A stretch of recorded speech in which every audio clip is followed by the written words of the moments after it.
Non.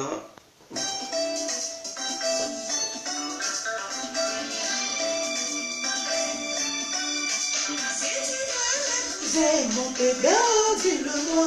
Si tu veux m'épouser, mon pays, dis-le-moi. Partagez la vidéo dans les groupes et sur vos murs. Nous allons nous laisser ce soir. Donc, comme le titre le dit déjà, vous savez voilà, de quoi il s'agit au juste. Partagez-la, partagez-la. Dis-le-moi. Si tu veux m'épouser, mon pays, dis-le-moi. Dis-le-moi.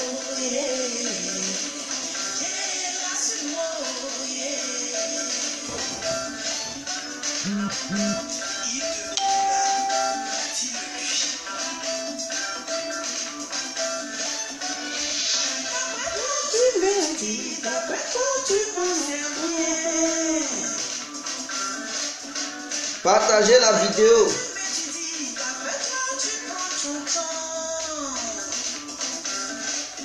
Partagez-la, partagez-la.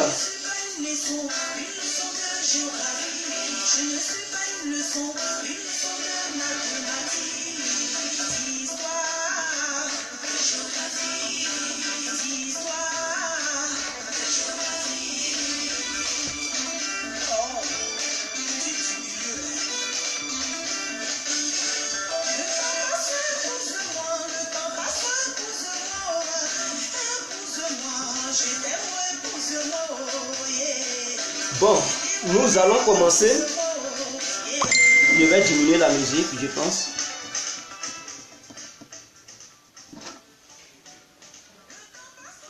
Bonsoir, bonsoir à tous et à toutes. Pour tous ceux qui ne me connaissent pas, je suis toujours le grand guerrier complet tout terrain, l'homme dont on parle, l'homme qui n'a pas froid aux yeux, l'homme qui ne mange pas ses mots. Vous pouvez aussi m'appeler le devant la vie, l'incontournable, l'homme qui n'a pas froid aux yeux, l'homme qui n'a peur de rien. Alors nous voilà à nouveau devant cette caméra pour aborder cette histoire d'enlèvement des enfants. Voilà, en Côte d'Ivoire, et même des grandes personnes, pourquoi pas, parce qu'il ne s'agit pas seulement des enfants. Et donc j'ai mis mon ras-le-bol, c'est-à-dire le cri de mon cœur, j'ai dit, les musulmans et les chrétiens, ainsi que comme leurs parrains, Alassane Ouattara, sont en train de faire des sacrifices humains. Donc ils font les enlèvements du peuple ivoirien pour faire des sacrifices. Beaucoup vont me demander, mais pourquoi est-ce que tu accuses? Excusez-moi, je vais bloquer quelqu'un. Voilà. Donc, je vais bloquer la personne parce que la personne me dérange trop. Je sais pas. Je vais bloquer la personne et on continue. Veuillez m'excuser. Voilà. Je pense que j'ai réglé le problème. Voilà, donc je dis les chrétiens, les musulmans de Côte d'Ivoire, ainsi que comme parrain Alassane Ouattara sont en train de faire les enlèvements des enfants, de la jeunesse ivoirienne et aussi des bébés en Côte d'Ivoire pour faire des sacrifices humains. Pourquoi? Dans cette histoire d'enlèvement, ce qui se passe au sein de notre société, mes frères, mes soeurs, laissez-moi vous dire la vérité. Parce que je sais de quoi il s'agit. Ne confondez pas les féticheurs. Féticheur est différent de marabout. Parce que j'ai l'impression que les gens, ils confondent tout. Quand on parle de sacrifice humain, d'autres, ce sont les féticheurs, ce sont les traditeurs. Non, non, non, non, non, mes frères, féticheur est différent d'un marabout. Féticheur, il ne demande pas le sang humain. Un féticheur, c'est quelqu'un qui travaille avec les feuilles, c'est-à-dire avec la nature. C'est ça un féticheur. Un féticheur, ce sont les génies qui l'animent. Et les génies, pour travailler, les génies travaillent avec les plantes, avec la nature, avec les écorces, avec les racines. Mais le marabout, lui, il ne travaille pas avec les plantes. Le marabout, il travaille avec le sang. Il travaille avec le sang. Et qui devient marabout? Qui devient marabout? Dans cette vidéo, quand je dis les musulmans nous tuent, c'est-à-dire les musulmans font des enlèvements pour sacrifier le peuple. Mais qui devient marabout? Un imam très gradé, il devient marabout. Un imam, c'est-à-dire quand tu apprends l'école coranique et que tu as atteint, c'est-à-dire que tu as eu tous tes diplômes, tu deviens un marabout. Donc un marabout, c'est quelqu'un qui regarde dans le Coran et qui fait des pratiques négatives, qui pose des actes négatifs. Donc un musulman, c'est quelqu'un qui travaille avec le Coran. Le féticheur, il ne travaille pas avec le Coran. Le féticheur ne travaille pas avec la Bible. Il travaille avec la nature, il travaille avec des génies. Le marabout, sans le Coran, il ne travaille pas. Il regarde et il cite des versets coraniques sataniques. Et il dit, ces génies lui demandent de faire sacrifice. En ce temps, le marabout, il te demande, un être humain, il peut te demander de livrer ta mère, ou ton père, ou l'une de tes soeurs que tu aimes tant, ou bien l'un de tes frères que tu aimes tant, ou bien ton enfant préféré. Il va te dire de le sacrifier pour avoir beaucoup d'argent. Ça, ce sont les pratiques des marabouts. Mais pourquoi cette histoire de marabout est venue? Avant, en Afrique, il n'y avait pas de maraboutage. On ne parlait pas de maraboutage. Parce que l'islam n'existait pas encore sur le territoire africain. Le maraboutage a apparu lorsque cette histoire de l'islam a apparu en Afrique. Et donc, qui devient marabout? Ce sont les musulmans qui deviennent des marabouts. C'est à cause de leur religion, c'est grâce à leur religion que cette histoire de maraboutage est née. Donc si un marabout tue, c'est que les musulmans, ils sont impliqués là-dedans. Ils sont des assassins, des voyous, des délinquants, des dévergondés. Ce sont des barbares. Donc en un mot, l'islam est égal à barbarie. Il n'y a personne pour me contredire. Là où je suis dans ma position. Donc ceux qui accusent, non, ce sont des trucs, des féticheurs. Féticheurs, ils ne prennent pas le sang humain pour faire des sacrifices. D'ailleurs, remarquez, au moment où les brouteurs, ils faisaient des sacrifices humains, quand ils tuent quelqu'un, ils prennent la tête, c'est-à-dire ils prennent les organes de la personne. Qu'est-ce qu'ils font? Ils traversent la Côte d'Ivoire pour aller soit au Bénin, ou au Ghana, ou au Togo, ou au Nigeria, pour faire le sacrifice. Pourquoi? Il dit mon marabout me demande tant. Mon marabout, il dit jamais mon féticheur me demande tant. Maintenant, quand le marabout te donne des choses, les gens ils appellent ça, non, il adore des fétiches. Mais non, en réalité, il faut faire la différence entre les fétiches et le maraboutage. Ah oui, parce qu'un féticheur n'est pas marabout. Le marabout, il travaille le Coran. C'est dans le Coran qu'il regarde, il récite et il fait ton travail. Donc, les versets démoniaques coraniques, si ça lui demande le sang humain, alors lui, il te demande d'envoyer un être humain.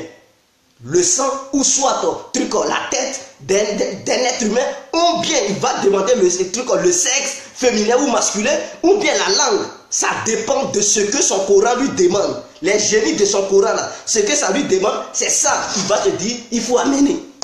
Donc un musulman était barbare, un musulman était sanguinaire, un musulman est égal à enlèvement d'enfants, enlèvement des jeunes Ivoiriens. Donc ils sont tous complices. Ils sont tous complices. Ne voyez pas les choses, ne déviez pas les choses. Moi, on m'appelle guerrier complet. Je ne suis pas là pour caresser les gens dans le sens des poils. Non, je dis la vérité. Quand elle est là, je l'avoue. Est-ce que vous comprenez? Donc, cette histoire d'enlèvement d'enfants, ce sont les musulmans qui sont impliqués là-dedans. Ce sont eux. Parce que leur école coranique, on les enseigne. Hein? Quand ils ont atteint un degré, à arriver à un niveau, qu'est-ce que ça les enseigne? C'est-à-dire, ça les enseigne les sacrifices. Il faut devenir marabout pour travailler, faire médicaments pour les gens. Et dans cette histoire de médicaments, c'est de demander le sang humain ou bien les organes humains. Est-ce que vous comprenez? Donc voilà le travail des marabouts. Maintenant, j'ai cité aussi Alassane Ouattara et son gouvernement. Beaucoup me diront, pourquoi est-ce que tu accuses Alassane Ouattara et son gouvernement? Mes frères, nous savons tous qu'en Afrique, lorsqu'on parle politique, lorsqu'il s'agit de la politique, chacun essaie de faire un sacrifice pour maintenir son poste. C'est-à-dire, si le président en question t'a nommé comme ministre au sein de son gouvernement, tu fais tout pour ne pas que tu sois démis de tes fonctions. Alors, du coup, chacun cherche à faire un médicament pour rester toujours à leur fonction. Donc, ces gens-là, ils sont tellement malins. Ces ministres, ces députés, ces maires. Et même, on parle du Sénat. Et cette histoire de Sénat vient et vous voyez les sacrifices qui se multiplient. Alors, posez-vous des questions. Pourquoi vous voulez épargner les politiciens? Toujours on met ça sur la jeunesse ivoirienne. Mais je vais vous dire quelque chose et vous allez comprendre. C'est-à-dire les politiciens, eux, ils font quoi? Ils croisent les marabouts. Ils leur donnent assez d'argent. C'est-à-dire, il peut aller chez un marabout. Il va dire faire mon travail pour que je puisse devenir scénariste. Ou bien pour que je puisse gagner aux élections législatives ou bien municipales. Et le marabout en question va lui dire, ah, mais quand c'est comme ça, il faut un sacrifice humain. Il va dire, mais comment ça? Comment est-ce que je vais trouver un être humain? Je ne peux pas, moi-même en tant qu'une grande personnalité, je ne peux pas tuer un être humain pour te donner. Il va dire, bon, il n'y a pas de souci, tu peux me donner de l'argent. Je vais trouver quelqu'un pour apporter l'être humain, celui dont j'ai besoin. Et donc, ces politiciens, le marabout en question il va taxer, ou bien les marabouts vont taxer ces politiciens. Peut-être le marabout va dire, bon, j'ai besoin de 10 millions pour faire ton travail. Et avec 10 millions, c'est à 100% sûr que non, si tu pars aux élections, tu gagnes. Ou bien c'est à 100% sûr que si même le président, il fait le ménage au sein de son gouvernement, il ne peut jamais te toucher. Tu vas toujours rester à ta fonction. Et donc, ils sont capables, ils donnent des millions à ces marabouts. Le marabout peut dire, bon, donne-moi l'argent, moi je vais trouver la solution. Les choses qu'il faut acheter, je m'en charge de ça. Et c'est le marabout qui se porte garant de ça. Donc, les politiciens, eux, ils font quoi? Eux, ils donnent que l'argent. Le marabout peut dire, bon, donne-moi 10 millions, ou bien 5 millions, ou bien 6 millions. Et le reste, il faut partir, tu repasses dans une semaine. Donc, une fois que eux, ils donnent l'argent, le marabout, lui, il peut sortir de là où il est. C'est-à-dire, là où il fait son travail, il sort. Il peut trouver des jeunes comme ça, ou bien il peut trouver un jeune, il va dire, ah, mes génies viennent de me dire que toi, tu as de l'avenir devant toi. Mais à moins, en une condition. Et cette condition, c'est de faire quoi? C'est de faire un sacrifice humain. Si tu fais ça seulement, tu deviens riche. Voici mon numéro. Tu m'apportes soit la tête d'une fille, ou bien la tête d'un garçon, ou bien, voilà, tu m'apportes le sexe de quelqu'un, sexe masculin ou bien féminin, tu m'apportes. Donc, quand ce marabout, il dit ça, il dit, une fois que tu as ça, tu viens, et je fais le travail rapidement, c'est fini. C'est-à-dire, je te donne au moins un mois, et tu vas devenir millionnaire. Donc, ce dernier, se voyant, en voyant sa mode de vie, les conditions dans lesquelles il est, mon frère, ça lui pousse à suivre les conseils du marabout. Donc, du coup, ce dernier, il va aller tuer quelqu'un. Et il prend ce que le marabout lui a demandé, sachant bel et bien qu'il a le numéro du marabout. Il prend ça et il repart chez le marabout. Mais lui, en faisant ça, il pense que c'est pour son sacrifice, c'est pour lui-même le sacrifice qu'il va faire là. Les choses qu'il a eues là, il pense que c'est pour lui. C'est son médicament que le marabout va faire. Mais en réalité, ce n'est pas son médicament que le marabout va faire. Lui, il tue quelqu'un, il prend les organes, il amène ça chez un marabout. En pensant que le marabout va faire le bara pour lui, c'est-à-dire le travail, pour que lui devienne riche. Mais en réalité, ce n'est pas son travail que le marabout va faire. Le marabout, il va prendre ses organes pour faire le travail d'un ministre, ou bien pour faire le travail d'un député, ou pour faire le travail d'un maire, ou même du président de la République. Mais eux, ils sont dans l'obscurité, ils sont cachés. Mais personne ne les voit. Même lui-même qui s'en a tué quelqu'un, il ne sait même pas que le marabout avait déjà conclu un marché avec un ministre ou un maire ou une grande personnalité du pays. Donc lui-même, si on l'attrape, on lui demande, il va dire non, j'ai tué la personne pour devenir riche. Mais il ne sait même pas qui est caché derrière.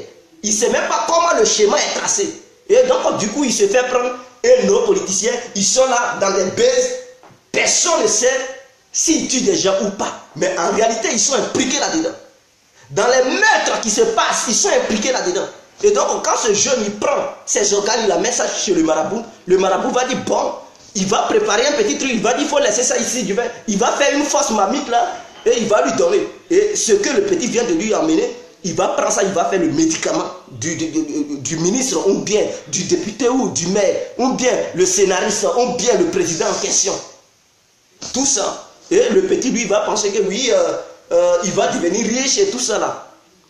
Mais en réalité, il va lui donner un autre médicament. Il lui donne un autre médicament qui peut l'aider un peu à avoir un peu de sous. Mais l'autre médicament, le vrai médicament, pour lequel il a amené les organes humains, mais ça sera pour l'autorité. c'est-à-dire une grande personnalité du pays. Et c'est comme ça le schéma se passe. Donc voilà un peu la description du schéma. Beaucoup ne le savent pas et ils accusent d'autres. Non, ce sont eux qui sont à l'origine. Non, non, mais mes frères, Ivoiriens, ils ne tuent pas quelqu'un comme ça.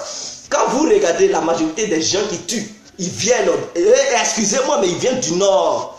Et c'est nordistes. Ces gens qui viennent du nord, je n'ai pas dit ils sont les Ivoiriens. Mais ils viennent des pays voisins, là, les pays limitrophes de la Côte d'Ivoire, et ils viennent opérer en Côte d'Ivoire comme des grands marabouts, les Burkinabés, les Maliens, les Guinéens, les Sénégalais. Ils sont installés en Côte d'Ivoire et ils opèrent. Ils opèrent. Ils opèrent. Et ce sont les nordistes qui manipulent pour aller tuer. Ce sont les petits trucs du là qui manipulent. Et ces petits-là, ils sont pressés à tuer des gens pour faire sacrifice et avoir l'argent. Mais en réalité, ils ne savent pas que non.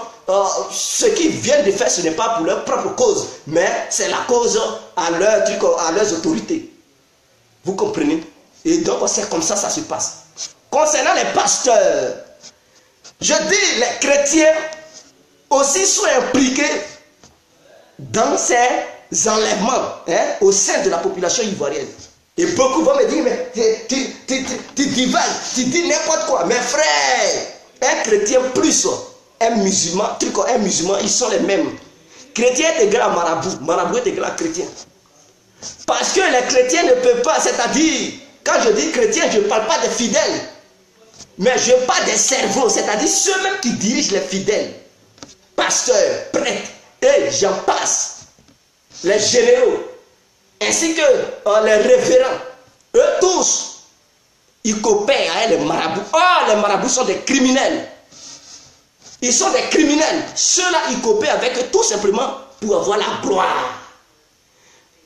Un pasteur qui prie, qui tend la main et que les gens tombent en transe, ce dernier, ce n'est pas le Saint-Esprit, mes frères. Ce dernier a un pouvoir mystique venant des marabouts à travers le sacrifice humain.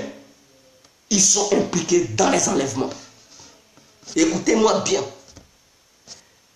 Un pasteur, un révérend, un homme de Dieu qui prie et que les gens tombent, qui parlent et que tu ne peux même pas lui dire non. Tout ce qu'il te dit, tu acceptes. A un pouvoir mystique, ce n'est pas Dieu. Vous devez comprendre. Vous devrez comprendre. Donc ces pasteurs et hommes de Dieu, ils font des sacrifices humains pour avoir la gloire. Et ça, ce n'est pas caché. Beaucoup de pasteurs ont été déjà arrêtés. Il y a d'autres même, là où même ils construisent leurs églises pour faire la fondation même, ils mettent les corps là-dedans et ils mettent le béton avant de commencer. Avant de commencer, ils ont découvert beaucoup. Ils ont attrapé beaucoup. Des pasteurs même qui tuent les gens, qui les enterrent dans leur propre église. Tout ça pour attirer les fidèles. Quand ils parlent, personne ne parle. Quand ils lèvent la voix, les gens tombent. Il y a d'autres même, c'est leur veste, ils prennent, ils font comme ça. Et ça verse. Il y a d'autres même, ils font coup de poing. Quand ils font comme ça, les fidèles versent. Waouh.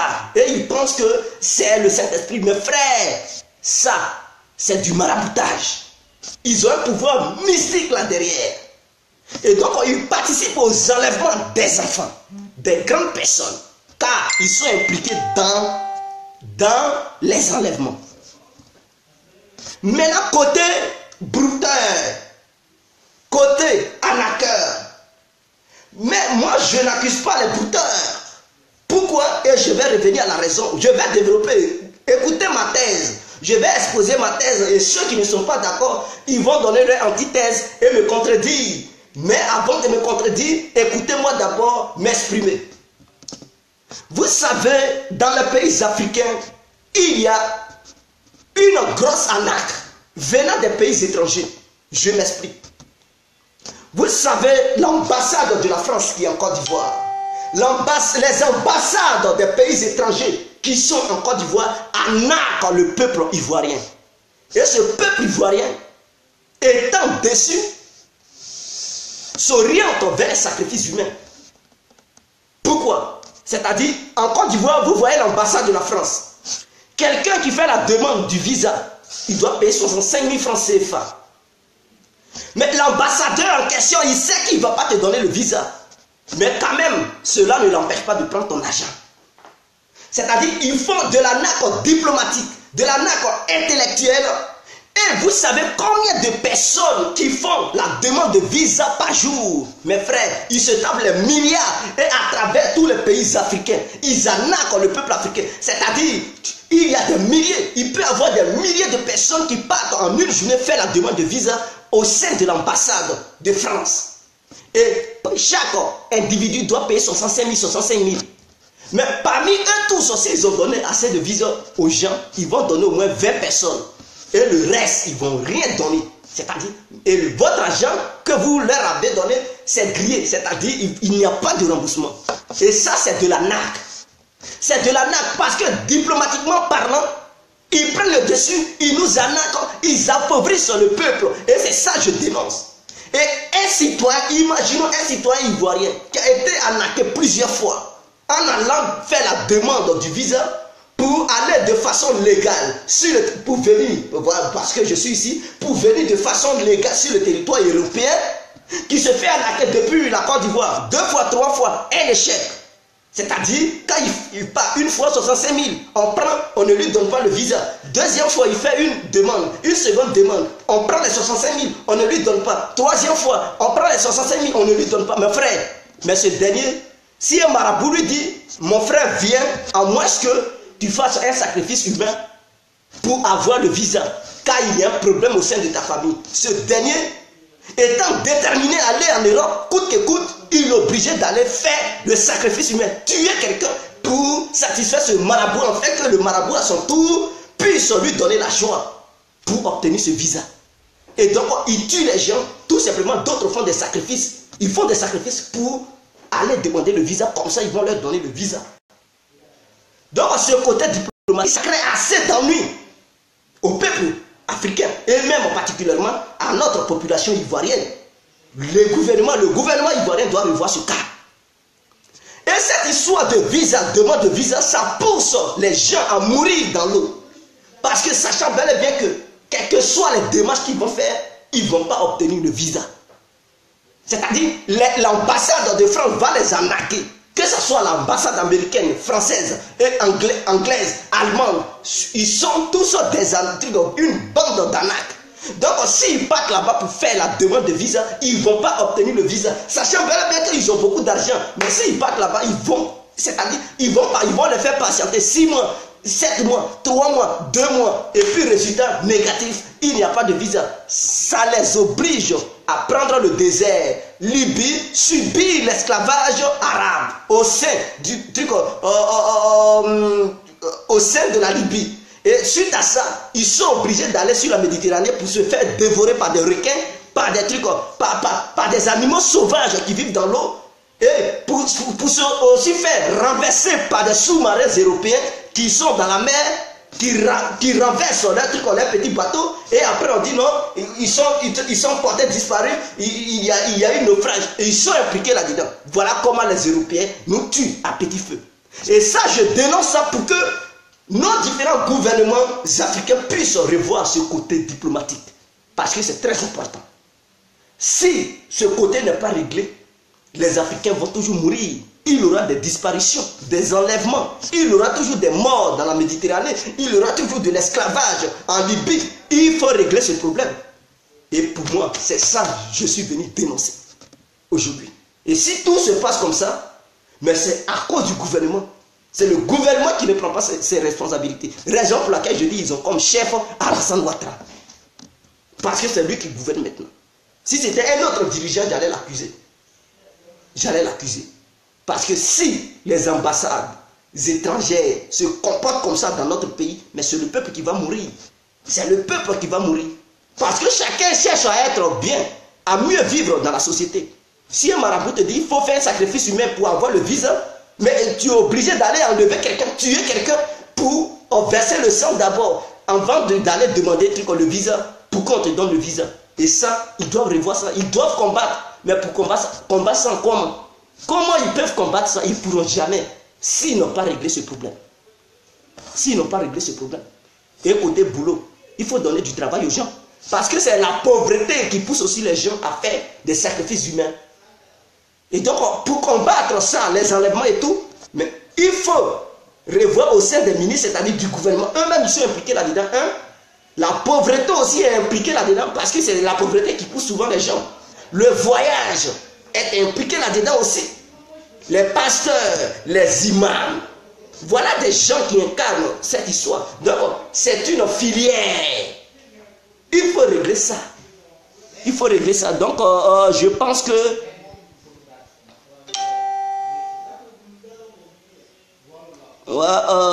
Abdallah, voilà ça. C'est une somme énorme, hein, 65 000. Voilà, donc, ouais, mais c'est comme ça. Hein, ils prennent 65 000 pour la demande du visa, c'est 65 000 par tête. Mais dans les 65 000, tu n'es même pas sûr parce que tu as au moins 10%. Sur les 100% de chance, tu as 10% de chance. C'est-à-dire les 90% là, ça c'est le malheur. Ils ne vont même pas te livrer le visa. Et c'est comme ça, ils arnaquent les gens. Ça, c'est pas côté diplomatique, ils arnaquent les gens. Mais nos ambassades qui sont ici en Europe, mais les ambassadeurs sont incapables de refuser au moins le visa à un Européen. Comment ça? Est-ce qu'il y a un emploi? S'il fait ça, il prend l'argent, il ne lui donne pas le visa, mais il va le poursuivre en justice. Il va dire qu'il a arnaqué.